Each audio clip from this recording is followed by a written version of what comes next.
everyone. Thank you for joining me today. I am happy to be here on the first day of International Women's History Month to talk to you guys about computer science myths and lessons learned that I have encountered over my time studying, teaching, and working in the field of computer science.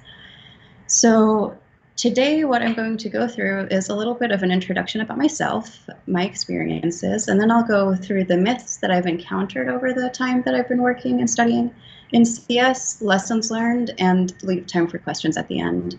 Of course, if you have questions throughout the presentation, please feel free to leave a comment and I will receive it and we'll answer it as we go along. So please don't feel like you have to wait for your questions towards the end. So a little bit about myself before we get started. My name is Samah Majadla. I have a bachelor's in computer science and art from Mount Holyoke College and a master's degree in computer science from Eastern Michigan University. I've worked in a variety of different roles in the world of computer science. I worked as a software developer, a project manager, a software educator, as a teacher in various different scopes at university for Girls Who Code, and I actually ran my own software engineering fellowship program in Detroit. And currently I'm a product manager at VMware. What you see in this slide here is also just a little bit about my personal life. As you'll get to see in this presentation, a big emphasis is that there are no real limitations onto what you can do with computer science or who you need to be in order to be in the field of computer science. So some of the things I like to do in my free time are yoga. I like to make things like jewelry and art, and I like to do some photography as well. So I know some of you watching maybe now or maybe the recording in the future, some of you might be interested in applying and studying in universities in the United States and maybe working in the United States. I myself am an international student. I came to the United States in 2009, and this slide just covers a little bit of my timeline. So for the majority of my time in the United States, I was on an F1 visa. I studied for my bachelor's degree, and then following my bachelor's degree, I got OPT, which authorizes you to work for a few years. So I worked for a few years and then went back to school for my master's, and then following my master's degree also worked again. I had applied for a work visa 3 times. I was unsuccessful the first 2 times as it is a lottery system. And the 3rd time I applied last year, I was successful. So if anyone watching now has any questions about the experience applying for colleges in the United States or working in the US or anything to do with visas, feel free to ask and I'm happy to go into this further. But without further ado, I'm going to go into some myths that throughout my experience, and I want to emphasize that this is from the perspective of being a woman, an underrepresented minority in the field of computer science, a lot of the things we hear and feel. So these are just my experiences, and there are probably many more myths and different myths that I'm sure maybe you will all encounter in your time in the field. So the first myth I want to talk about is that this idea that computer science is all programming, that if you study computer science, all you're going to be able to do is program in front of a computer and that's it. And actually, that is not true at all. Programming is a tool for us to use in computer science. It's a very important one, but it is not the entirety of computer science. Programming is just delivering instructions to a machine. And there are many surrounding topics that are important and fun to understand and study in computer science. So what you see here is just a short list of some areas that you can focus in computer science. And if you do a degree, an undergraduate or a higher level degree in computer science, you will likely touch on a lot of these subjects. And yeah, you'll probably use programming in some capacity in most all of these, but I really want to emphasize that it's just a tool, that you can use programming to achieve different things and help you research and innovate, develop ideas and theories, but it is not the only thing that is computer science. Related to that, the second myth I want to focus on is this idea that if I do study computer science, even if I study other aspects within it, that when I graduate, the only thing that I'm going to be able to do is to become a software developer for a tech company. And I want to take you through some examples of things you can do and some examples of women in the tech field who are not just software developers for a tech company. The first person I'm going to show you is Katie Booman, and she is the first person who was able to use an algorithm to generate an image of a black hole. So she used, I believe, machine learning, and she is in the field of astronomy and is doing great things in that field. So you can use your programming and computer science knowledge to go into astronomy if you like, and it's not limited to just tech companies and software development. You can also, if you are so inclined, be an artist. So this is a museum in Japan called Team Lab, and they do interactive art exhibits, and most all of them are programmatically done. So they are exhibits that change with the interaction from humans, and they're quite beautiful, and is another example of something you can do with computer science without necessarily working for Apple or Google or Facebook or any of those companies. Oh. Let's try reloading. All right, well, there's an image here of Stacy Brown-Philpott. I am apologizing for it not showing up, but you don't, this is expressing the myth in a different way. Another way that this myth could be interpreted is that to be in tech, the only viable way is through software development, and that's also not true. Stacy Brown-Philpott is a businesswoman, so you can go into tech and be in the tech field from a business aspect if you desire. It doesn't necessarily have to be through the technical standpoint. You can also help people with computer science. A lot of these big companies and a lot of the software development positions we see and we hear about are all about making things for the consumers, making things for big corporations and pushing forward the capitalist system. But you can do things that are advocating for people, for the health and the safety of people. Eva Galperin here is, she is the Director of Cybersecurity at the Electronic Frontier Foundation, and she focuses on helping victims of abuse and eradicating stalkerware. So what stalkerware is spyware that's used for domestic abuse. And so she's really using her knowledge and influence in the sphere of technology and computer science to really help people. And that is, of course, an avenue that you can take. Or you might just want to be an inventor and have fun with it. This is Simone Gertz. She is an awesome, awesome woman in the field of technology, and she makes robotics accessible and fun to her audience. She calls herself, and excuse my language, she calls herself the Queen of Shitty Robots. And I just want to play this video real quickly for you all to see some examples of her robotic projects and the fun you can have with it.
So that was just a short example of Simone Gertz's work, and I wanted to just share these various examples of fields you can go into through computer science that are not necessarily limited to software development in tech companies.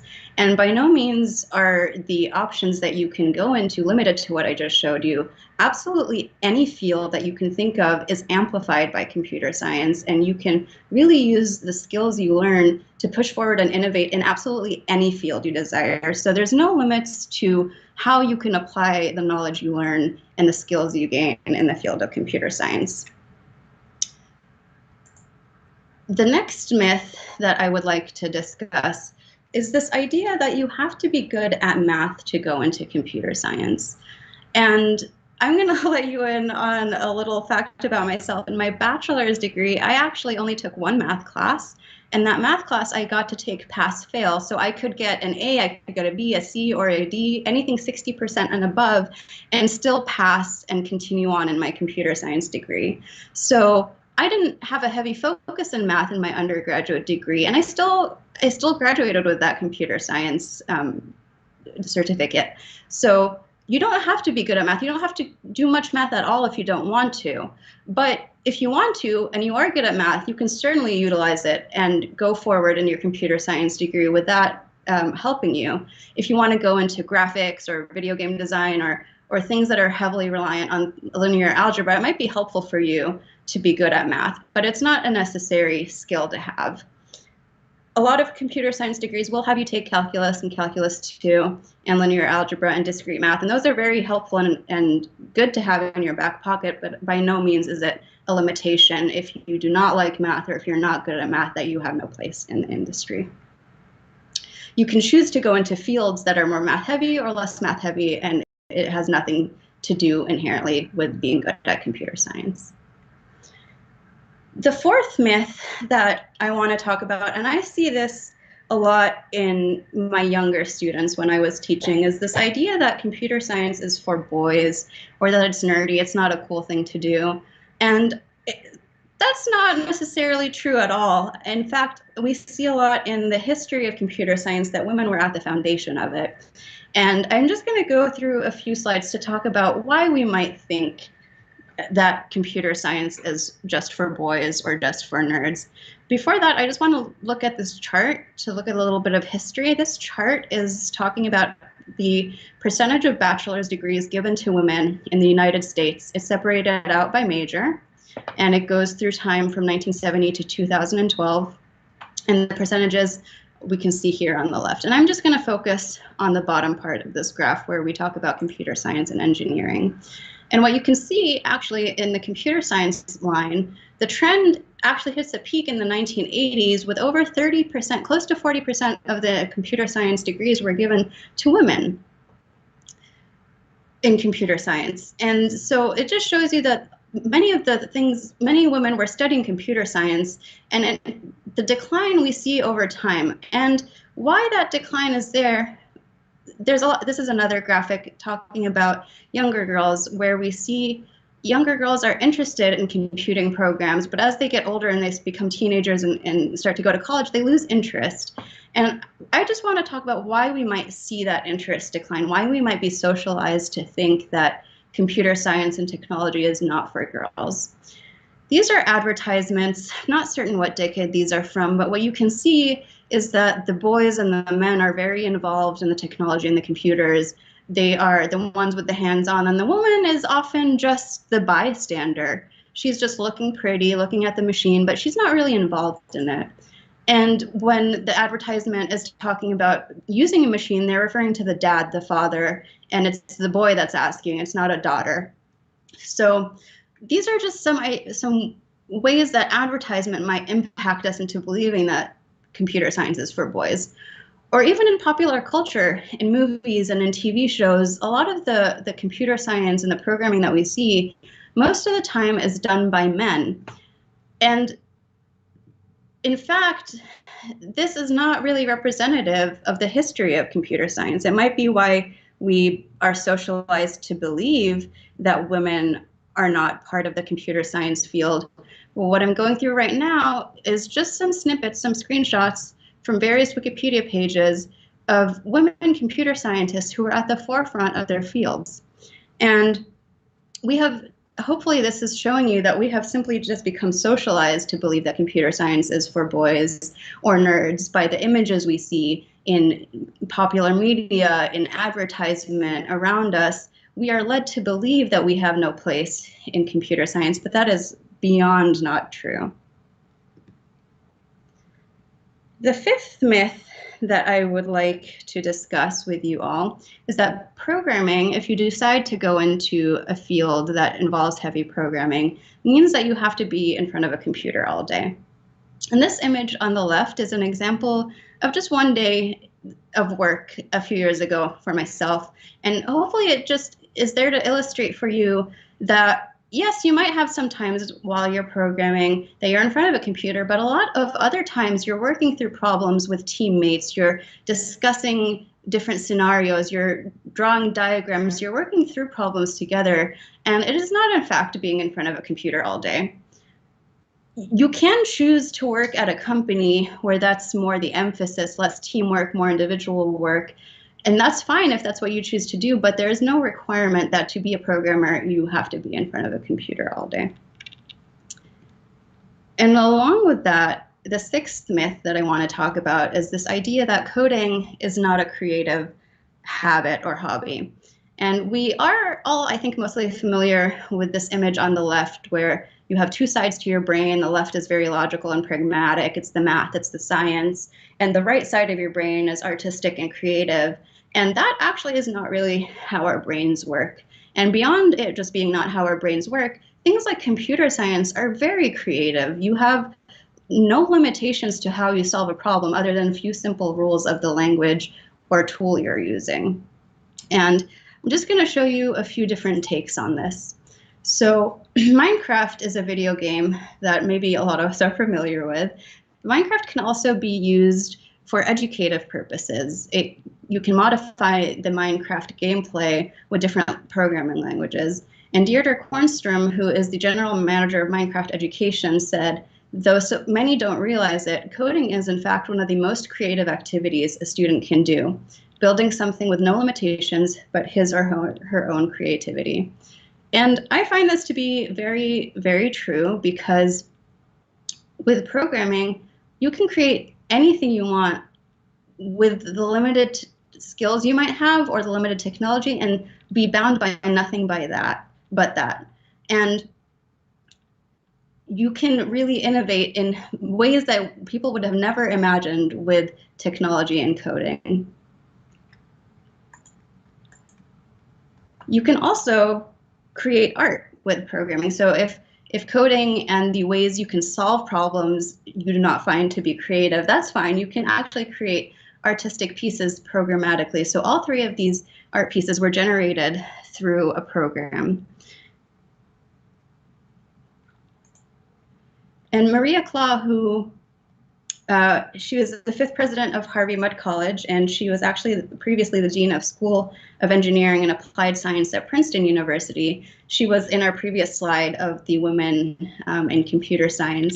She says that coding is today's language of creativity. All our children deserve a chance to become creators instead of consumers of computer science.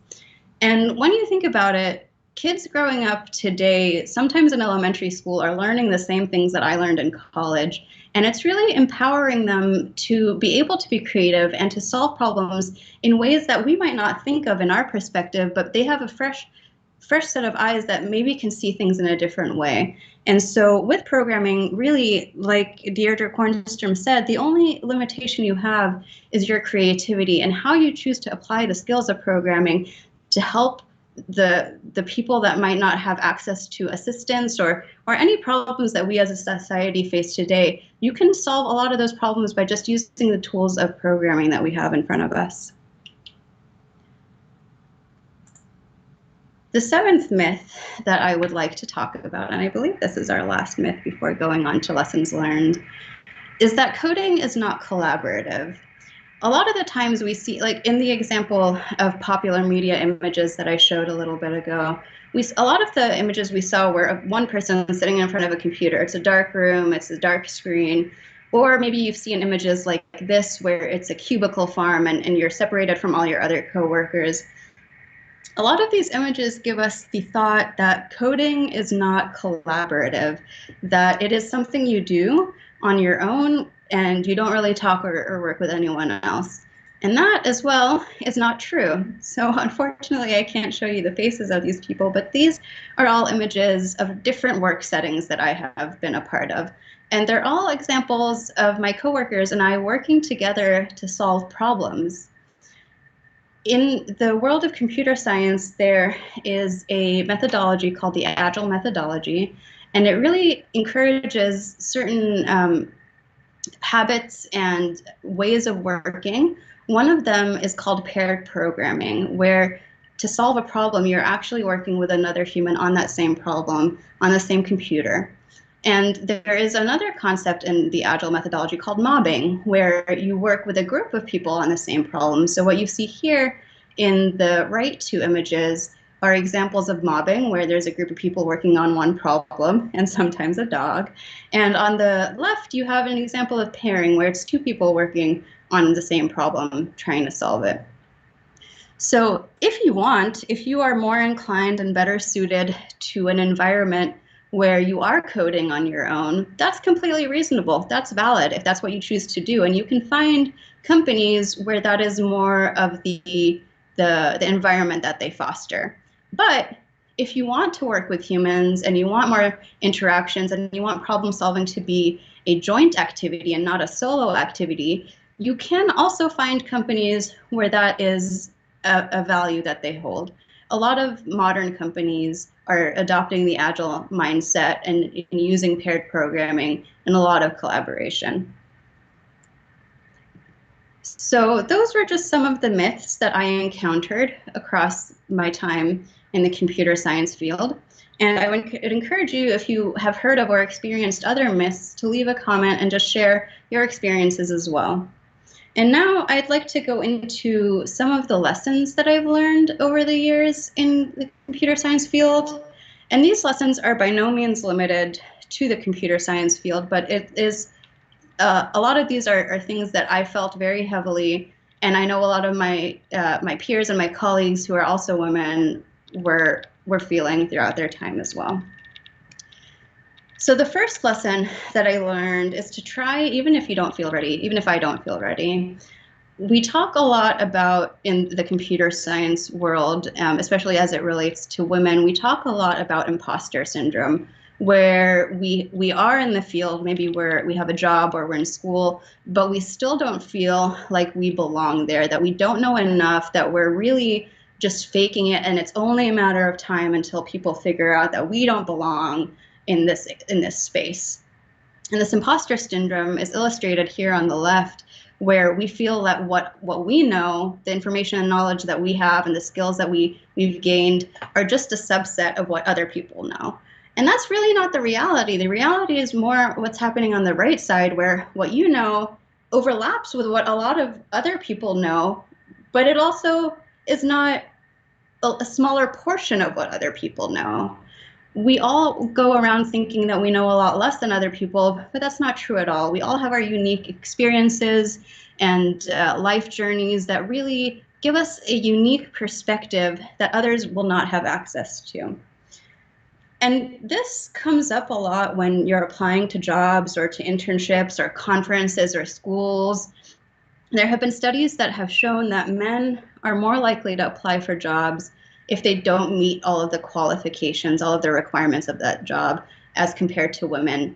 And I would like to encourage you all, if you come across a job posting or an internship posting or whatever you're applying to, where you feel that you don't have all of the criteria that they have listed out to get it, to apply anyway. Just try, because the worst thing that can happen is that they don't reach back out to you.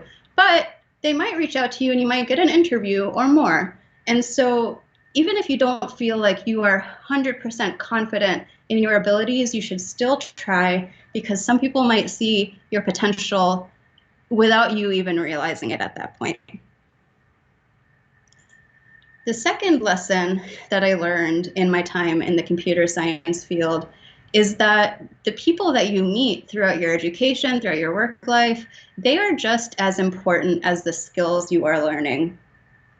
So the people that you meet, they're going to help you find new opportunities, new interests, and new paths on your journey. And not only are they there to support you, you can also learn from them. And so keeping these connections, what we call networking a lot of the time, keeping these connections alive is very important, because especially in an industry like this, a lot of the times people will support you in moving into new opportunities.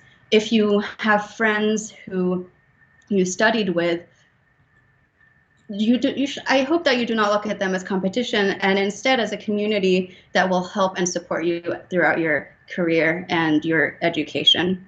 And so how can you meet these people and how can you maintain relationships with them? School is one way, conferences are another way, and just make sure to really advocate for the people you meet as well as yourself. And we'll go into the self-advocacy a little later, so we'll loop around back to this. A way to help you maintain those relationships is through communication. And one thing that I have learned is that communication is at the core of everything we do. So to be successful, and this is in general in life, but applies heavily to the computer science field, to be successful, you need to know how to communicate. And this is something that I think a lot of people are unaware that if they have it, it is a skill that will really help them. But if you are applying for a job and the job is between you and someone else who has the exact same technical skills, maybe they even have more technical skills, but you know how to communicate and they don't, you have a better chance, because I truly believe that you can teach someone technology, you can teach someone a skill, but you can't really teach someone how to communicate very differently than they already inherently do. You can't teach someone the basic kindergarten skills of sharing. So if you really work on communication, you can get better, but it really is very important to know how to discuss ideas, to know how to work through a problem with a coworker, or in the future, if you get to a point like this, to talk to leadership, to people above you, executives, and to know how to do it in a way that your message is clear and understandable to every audience that you're presenting to. The next lesson, the big lesson I learned, is that learning is not linear and success is not linear. We may start on a path and think it's a very straightforward path, and then see that it's not for us. Maybe we don't enjoy it in the way we had anticipated. Maybe it just isn't the right time for us to be going down that path, and that's okay. It's okay to start something new and to change your mind. And it's also okay to fail. In fact, I think failing is one of the most important tools in learning that we have. Failure really can be used as a teacher. And if you're able to do that, then you have a very good skill that will really help you throughout your life. John Maxwell has a quote that I really like, and it is to fail often, fail fast, and to fail forward. So to use your failure as something that will push you forward as opposed to really bringing you down. Another lesson that I learned, and this is a hard one to really put into practice, is to focus on your own path and not your colleagues, not your peers, not your fellow students, not their paths. A lot of the times, especially in educational settings, we see other people doing things faster or just understanding a concept a little bit quicker, and we take this on a reflection on us.